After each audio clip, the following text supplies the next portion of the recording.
A memorial to a king, the Reverend Dr. Martin Luther King Jr., one of America's most significant 20th century leaders whose influence has spread around the world. The granite centerpiece statue is called the Stone of Hope, and the expression on Dr. King's face is meant to inspire a multitude of private interpretations. You can see through the facial expression. His eyebrow is kind of frowning. He wants to show that he's thinking, and Dr. King is just ready to step out. Nearly 30 years in the making, the project to honor Martin Luther King has not been without controversy. The choice of Chinese sculptor Lei Yixin rather than an African-American artist to honor Dr. King's legacy, especially at a time when so many Americans are out of work, was thought by some to be insensitive.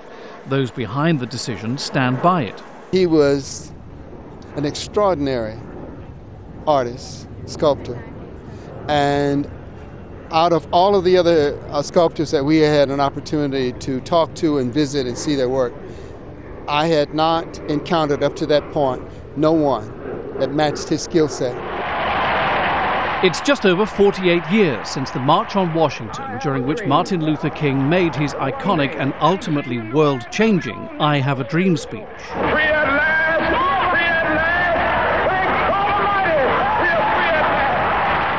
That's right. G.K. Butterfield, now a Democratic congressman from North Carolina, but then a 16-year-old boy, was there with his father. Show us where you were standing. I mean, literally, I could have thrown a pebble in the water. It was right on the corner of the water.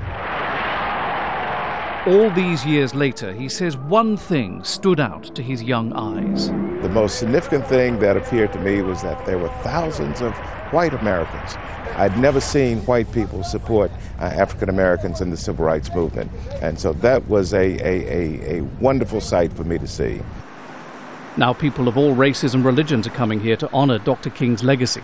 America's National Mall, once the preserve of memorials to former presidents and war heroes, welcoming a towering man of peace. John Terret, Al Jazeera, Washington.